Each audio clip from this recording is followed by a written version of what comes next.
Ce soit noir. Ah. Hop, avant que ce soit noir. C'est ouais. Putain, rapidité, téléportation. Alors j'en profite pour faire le point vite fait sur le chat, puisque c'est cool. Déjà, Kamiga, merci de mettre les notes pour Bubble Bobble. Faudra qu'on y pense. D'ailleurs, à l'époque, c'est ça qui était bien, on pouvait les noter sur la notice. Ça aussi, la jeunesse, vous ne connaîtrez pas ça. Avec les codes, ah ouais. T'avais la petite... T'avais les notes. À la fin, tu pouvais noter tes codes. Donc, petit commentaire de Kabinga par rapport au t-shirt, ça te fait penser à Day of the Tentacle. C'est tout à fait normal parce que c'est exactement le cas. Et c'est vrai qu'en termes de petits dinos, roses, machin, j'avais pas grand chose. Donc j'ai choisi un niveau le Tentacle parce que c'est quand même vachement marrant. Bon, nous voilà. On y est, autour de la table, autour de toi. C'est un petit peu the moment. L'instant où on savoir un tout petit peu plus, je répète vite fait le fonctionnement.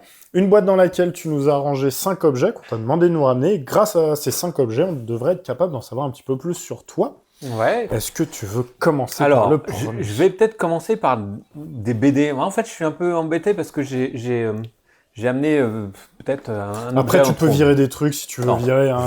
Je vais te les cacher. Cacher c'est vrai que je veux pas voir. Je veux les découvrir. Voilà, j'ai laissé... Parce que de loin, juste je vois... les BD. Crenouille. Non, c'est pas grave. Même pas mal. Alors, je vais commencer par les BD. Bon, j'en ai peut-être amené 6 objets plutôt que 5. Mais les BD, c'est compliqué. Bon, ouais, mais juste, je vais passer vite fait sur un truc. Alors, d'abord, première BD qui a fait que... Oh la vache. Que j'ai... Pour moi, c'est les deux artistes qui ont fait que j'ai fait de la bande dessinée. C'était... Alors, j'en ai... C'est 2 en 1, en fait. C'était donc Moebius et Régis Loisel. Donc là, on a... J'ai pas amené de BD... Je te pitch, si ça te dérange pas. En fait, justement, comme ça, toi, tu peux en parler. Puis, donc, je les montre. Moebius, j'ai pas ramené une BD spécifiquement parce que... Mais ça, ça fait partie d'une trilogie de artbook. Donc avec une série des illustrations autour de son univers. Plus spécifiquement, moi je kiffais Moebius, donc son univers fantastique SF. Tu veux montrer et que Jean Giraud, qui dessinait plus réaliste du Blueberry par exemple.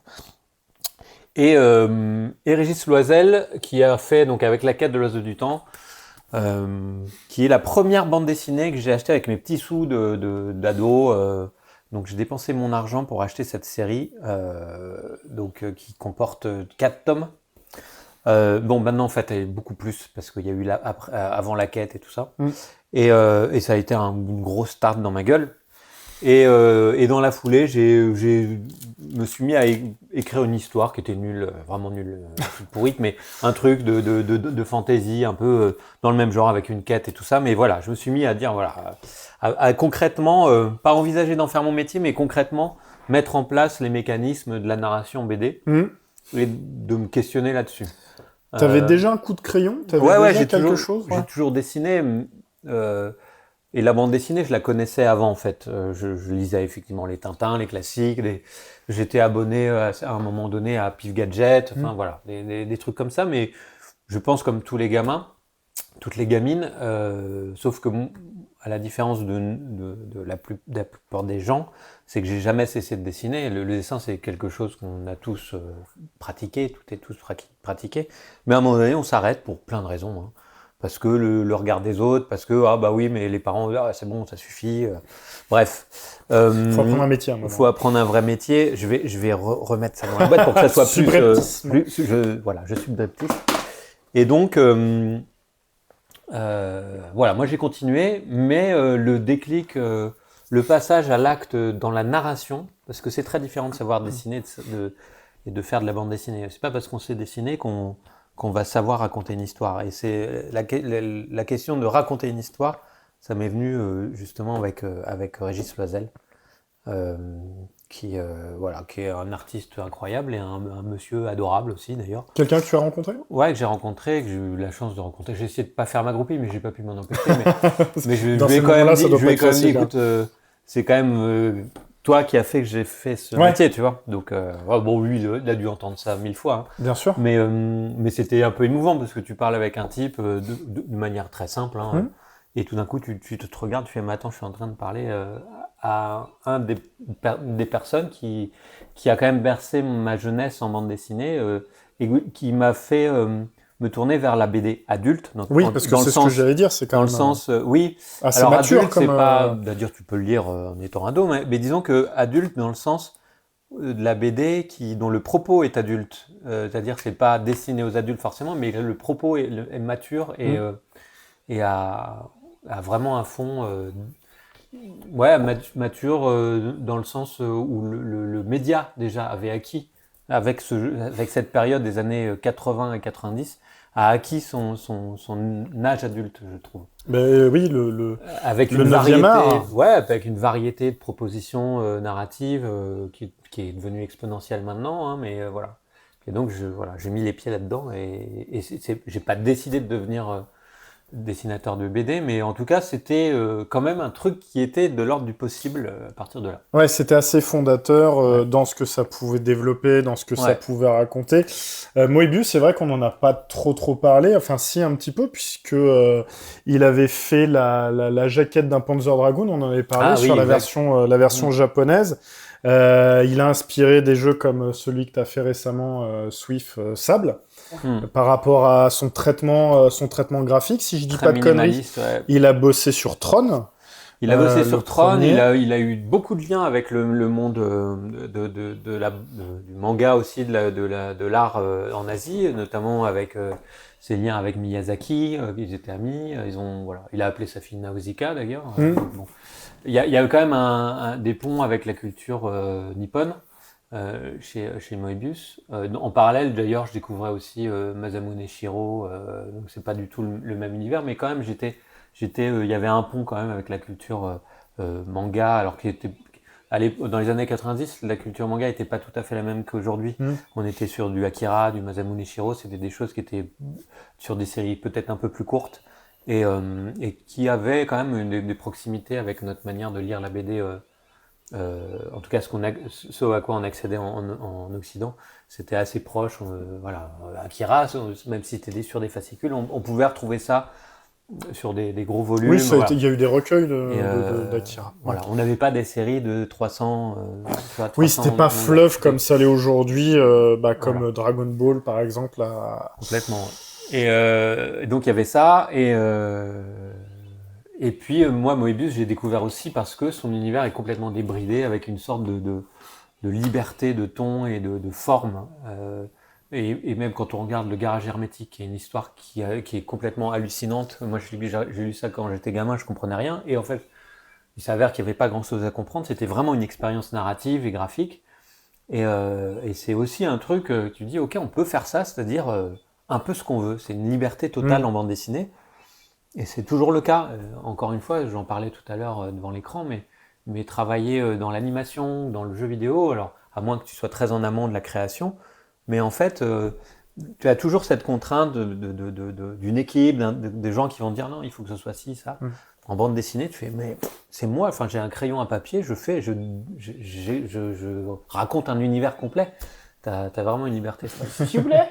Oui, c'est l'intervention. Oui, je peux aller aux toilettes. Je me rappelle plus, c'était quoi le nom? C'était Timmy. C'était Timmy? Mais on peut changer. Ouais, bon, Timothée. Par rapport à ce que tu nous dis là, que t'es plutôt libre, quand tu dessines, t'as pas quand même normalement, enfin t'as pas le scénariste qui va te. Si.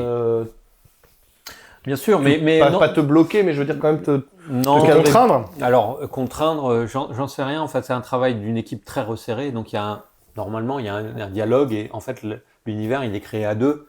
Okay. Mais t'es quand même très très en amont du truc, c'est-à-dire que moi je peux avoir une proposition et même tu vois dans le projet qu'on est en train de réaliser en ce moment avec Dobbs, on en parlera tout à l'heure. Ouais. Mais moi je vais créer un personnage.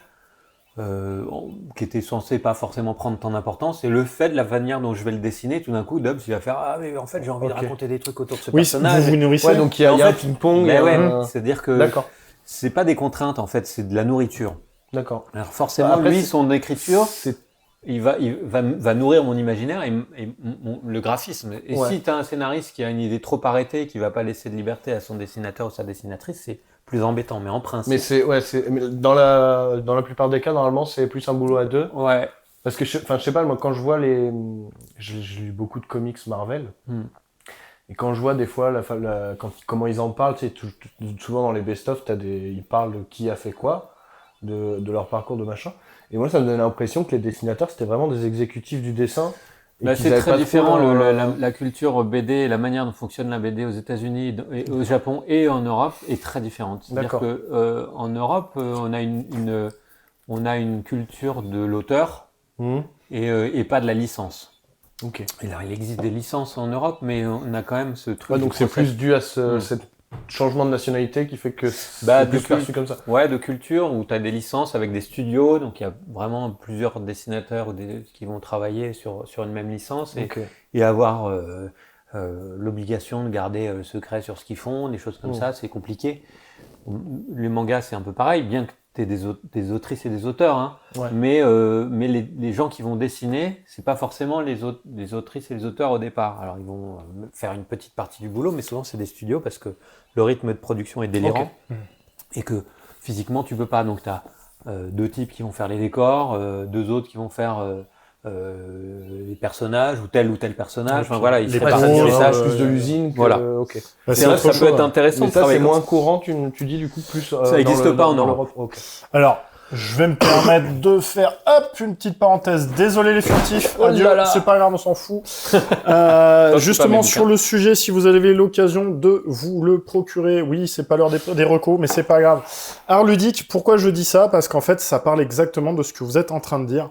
Ça va de parler en fait de comment les 3 blocs, parce que j'ai décidé de les appeler comme ça, les États-Unis, alors le Japon et l'Europe, leur vision de la création de la BD. Du cinéma d'animation et du jeu vidéo. Donc ça va vraiment parler de tout ça, justement de ces différentes logiques et de voir que, en fonction de la culture, on travaille pas forcément de la même manière. C'est bien, ça fait un petit focus sur Viva Pignata, ça n'a rien à voir. C'était juste un gadget. Bon, écoute, c'est parfait. Merci beaucoup d'avoir pris le temps de t'étendre là-dessus. Il y en a une troisième. BD. Regarde, je vais juste piquer la quête de l'oiseau du temps qu'on va mettre juste Alors là. ça, c'était un... Du coup, c'est un 3 en 1, c'est ça? Ouais, je suis désolé. Dans 2 en 3. 3 en 2. Alors, 3 ans de parce moins. qu'en fait, je pouvais difficilement choisir. Alors, la mort, c'était Moebius et Régis Loisel. Et là, en fait, il y a eu une sorte d'autres révélations par rapport à la liberté du trait. C'est Sergio Topi. Donc, je vous ramenais ce bouquin-là, mais je voulais amener Charazde, je l'ai pas retrouvé, je l'ai prêté, bref. Il est dédicacé à ma fille, en plus.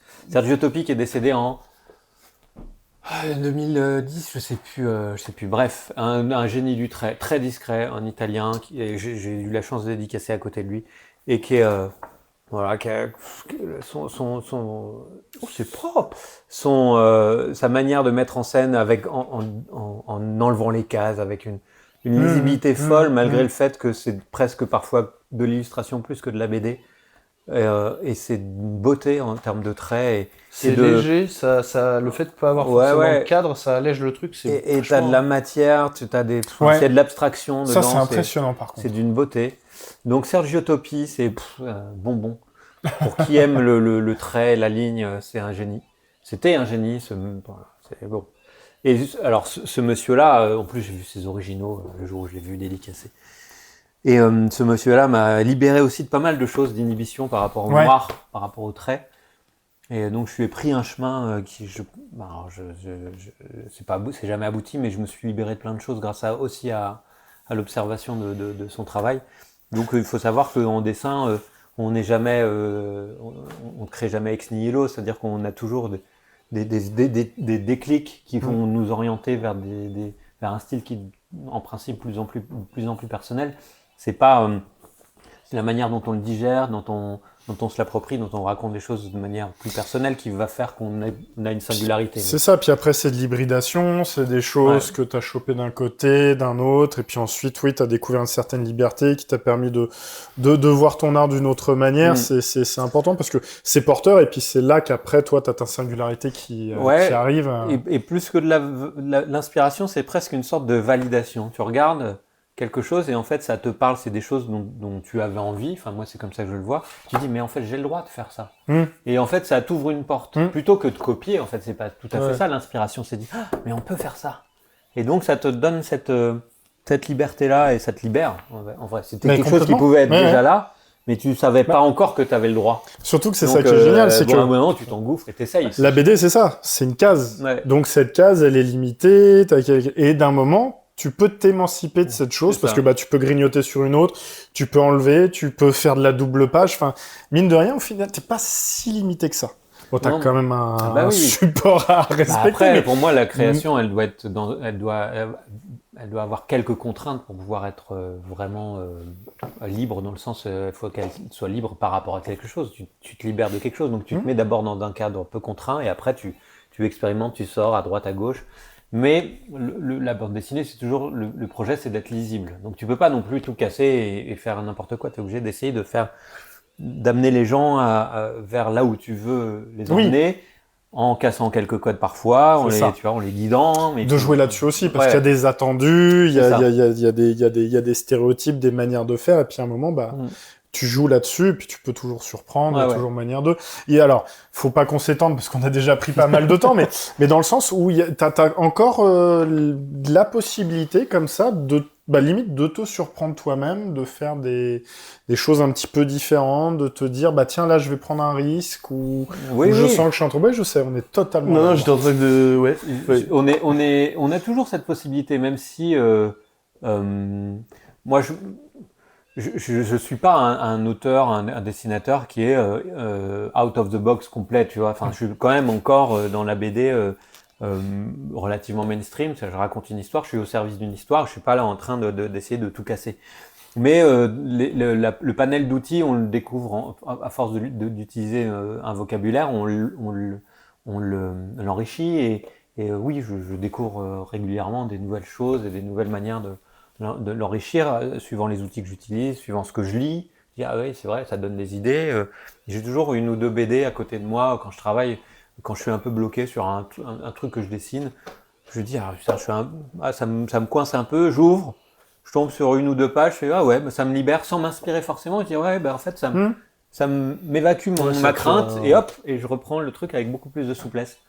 C'est pas ce que je vais reproduire, ce que je vais voir, parce que je l'ouvre comme ça vite fait, tu vois. Je fais, ah ouais, non, en fait, arrête de te prendre le chou, juste dessine. C'est ça, un champ des possibles qui se profile, et puis c'est parti.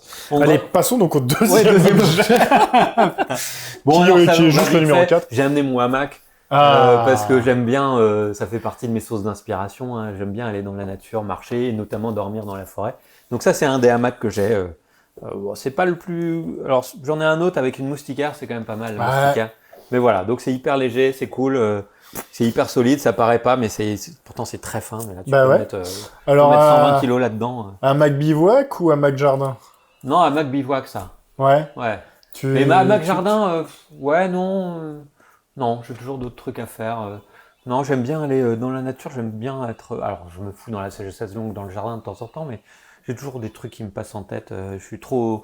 Le dessin ou la musique ou des trucs comme ça, c'est trop accessible et c'est compliqué de se... Ouais, alors que quand je suis dans la forêt, j'ai pas le choix, je suis là et j'essaie d'être dans un état d'esprit plus contemplatif. Donc un petit passage à la nature, j'imagine que t'arrives pas à ton bivouac comme ça. Non. Donc tu es obligé de prendre tes pieds? Alors mes pieds, la voiture jusqu'à un endroit que je connais un petit peu, et puis après je marche un peu. J'ai des petites zones que j'aime bien, où j'aime bien me poser au bord du lac. Souvent c'est au bord de l'eau, quoi, Vassivière ou la Maule ou des coins comme ça. C'est pas très loin de la maison, hein. Donc sans rentrer trop dans le détail, t'es pas forcément un enfant du pays?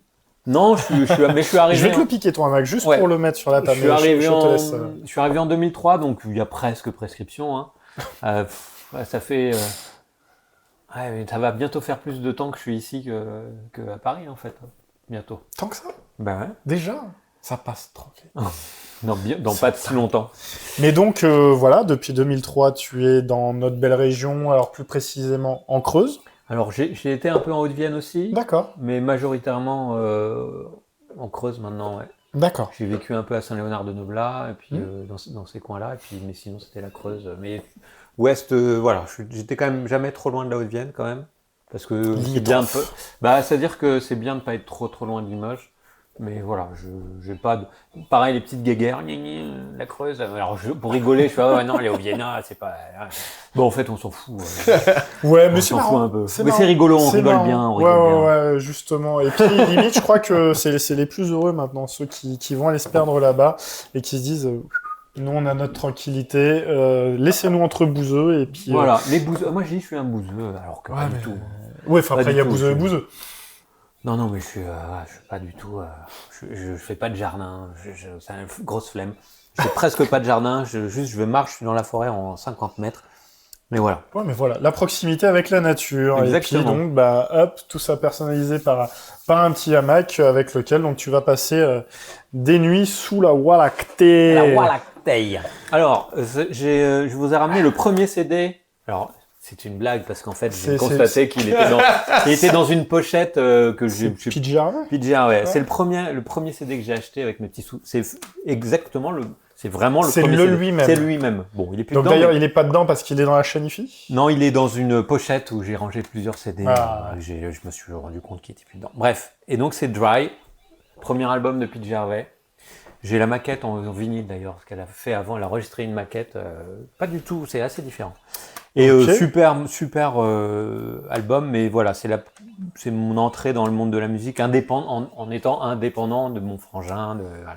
Je me suis mis à acheter beaucoup de musique et j'écoute de la musique quand je travaille non-stop. Donc tout le temps. Tu l'as découverte comment ? À la radio, c'était Oui FM à l'époque. Ouais. Et donc j'entendais un son qui me plaisait, paf, j'appuyais, je serais enregistré. Rec, et j'avais mes cassettes avec les claques, tu vois, bon, bref. Et après, j'essayais de voir le nom, mais il disait pas toujours les noms. Alors après, j'étais à l'affût pour savoir, mais qu'est-ce que c'est ? Shazam ! Dans les années 90, c'est 91 cet album. Et donc, dans les années 90, il y avait pas ça. C'est si vieux que ça ? Eh ben ouais. Oh, ça va. La vache. Ça va. Non, mais dans le sens où je ne pensais pas que PJ Harvey, elle produisait déjà. Alors, personnellement, je connais très très mal son travail, mais je sais qu'elle a un univers très particulier. Et puis très riche, et bon, ça fait partie de ces artistes que je suis depuis toujours, donc avec elle, Radiohead ou Nick Cave. Donc c'est des artistes que je suis depuis leur toujours, et presque le mien aussi en fait. Toujours collectif. Et voilà, j'agrémente avec d'autres choses, hein, mais voilà, c'est comme la musique est très importante pour moi. J'en fais un petit peu vaguement, mais j'en écoute toujours quand je travaille. Les gens qui me suivent sur Twitch en sont témoins. J'ai une playlist qui tourne en boucle avec plein de choses différentes, dont du PJ Harvey. Et donc, c'est un compagnon. La musique est une compagne indispensable à ma création. Donc, il fallait que je ramène le premier CD que j'ai acheté. Et donc, justement, cette musique, elle a quelle influence sur ton travail ? Elle a une véritable influence sur ton travail créatif ou juste sur ton état d'esprit, toi, qui te met dans ces dispositions ? Non, je vais pas mettre une musique qui correspond à ce que je suis en train de dessiner. Or, exception dans une illustration, par exemple, certaines illustrations que j'ai pu réaliser qui nécessitaient d'être dans un truc presque méditatif, des illustrations que j'ai faites autour des années 2011-2012, qui étaient presque du dessin et de l'écriture automatique après, parce qu'il y avait de la poésie aussi. Donc j'avais une musique spécifique. Mais c'est pas des choses que j'écoute en streamant ou en bossant parce que c'est. Je regarde si je suis bleu. Il est vert. Non, je suis vert. Il est vert. Toi, t'es bleu, toi. Toi, tu l'as muté. D'ailleurs, la musique que j'écoutais en 2010-2011, 2011-2012 peut-être, c'était Felicia Atkinson. Donc un album un peu spécifique. Mais bon, voilà, c'est difficile à trouver. Donc, mais ça, sinon, non, j'écoute pas de musique qui m'inspirait spécialement dans mon dessin. C'est vraiment un truc, je sais pas, c'est un bonbon, j'ai besoin de son, mais c'est pas forcément en accord avec ce que je vais dessiner. Ah ouais. Alors, on a Noir Amber quand même qui réagit et qui valide ce que tu es en train de dire. Le fait que ça participe au mood chill et studieux du stream. Ouais. Donc, quelqu'un qui te suit et qui, pareil, en fait, rentre avec. La musique est diffusée en direct quand tu... Ouais. D'accord, ok. Oui, mais je sépare les pistes. Attention, c'est Oui, pas oui, bien. non, hein, alors, c'était pas du tout le but. Non, mais c'est diffusé, justement parce ouais. que c'est... Enfin, c'est bien parce que ça permet de rentrer encore un tout petit peu plus dans ton processus créatif. Ouais. Et, D'ailleurs, je pense que si je devais choisir entre, si on me disait, je te le pique, mais je te le rends, c'est promis. Si on me dit, tu peux continuer à streamer, mais il faut que tu coupes ta musique. Il est là. Je crois que j'arrête de streamer. Oui, parce que c'est une contrainte. Alors, c'est pareil, par exemple, même pas envisageable au casque. Alors si, ça serait, oui, si, je pourrais. Après, c'est peut-être isolant aussi. Ouais, mais si j'ai le casque quand même. J'ai le casque quand même. Ok. Je l'écoute au casque et les gens l'entendent. Mais oui, dans ce cas-là, je l'écouterais pour moi tout seul. Mais si on me disait, tu n'as plus le droit de streamer si tu écoutes de la musique, c'est pas. Oui, c'est important. Alors, je regarde juste s'il n'y a pas un vieux reflet tout pourri. Et puis, bah non, c'est nickel. On va pouvoir passer au 7e objet. Cinquième Alors là, objet je qui suis est... curieux, je l'ai vu de loin. C'est une boîte, mais en fait, c'est pas la boîte l'objet. Enfin, C'est une boîte dans une boîte. Une boîte dans une boîte, et dedans, il y a une petite tasse qui a été peinte par mon ami Zhang Gao. Donc, c'est peut-être lui qui l'a faite d'ailleurs, la tasse. Même Non, d'accord. je suis pas sûr. Ouais, l'ouvrage à 100%. Mais en tout cas, il l'a peinte. Donc, c'est une pièce unique. Et c'est un ami chinois qui est céramiste et artiste peintre qui m'a invité en 2017 à participer à une résidence d'artistes en Chine où on a peint pendant 15 jours. Enfin, je suis resté 3 semaines. Donc, on a peint pendant une grosse dizaine de jours quelques toiles qu'on a exposées en Chine. Et comme ça s'est super bien passé parce que on s'est bien entendu, la bouffe était très bonne, on a bien bu, on a bien mangé, je comprenais rien à ce qu'il disait, mais ça me faisait marrer. Alors ouais, non, il n'y avait pas de langage non, il y commun. avait une traductrice. Pas d'anglais, ouais, c'était... Mais en fait, j'aime bien la tasse, hein. Merci monsieur Zhang Gao, mais en fait, la boîte est vraiment trop belle. La boîte est folle. Non, la boîte est vraiment Elle folle. est en tissu, et là, même c'est limite, un quelque truc. part, ça m'arrange parce que ça va nous permettre d'exposer la boîte et pas la tasse que Voilà. je trouverais trop fragile pour la manipuler. Et là, voilà, elle est quand même, alors c'est tout molletonné, qu'est-ce que c'est beau ces objets. Bref. Et du coup, la Chine, bah ouais, j'y vais de temps en temps peindre quand ça s'organise à divers endroits, mais on fait de la peinture, alors, pas de la BD. J'aimerais bien justement, mais on en parlera peut-être un petit peu plus après. Je voudrais juste pointer du doigt, c'est cool, on a nos 2 modératrices qui sont en train d'échanger l'une avec l'autre. C'est très très bien sur des petits trucs. Donc écoutez, c'est ultra convivial. Des rencontres, hein, c'est merveilleux. Hop, je mets la boîte ici. C'est vrai que la boîte J'espère est qu'on voit chambée. un petit peu tout. Non mais c'est dingue. Puis pareil, enfin, le travail qu'il y a de tissu, d'habillage, les motifs, c'est d'une finesse. Enfin, c'est Ce que sublime. j'aime bien, c'est qu'à la base, quand même, c'est une tasse. Ouais. Et on est en train de bloquer sur la boîte. Mais non, Non, mais c'est assez sympa. là. l'art de la présentation aussi, c'est que d'ailleurs tu gardes le papier cadeau. Parce que le papier Ah bah là, cadeau, il est tout aussi nain, il est tout aussi travaillé.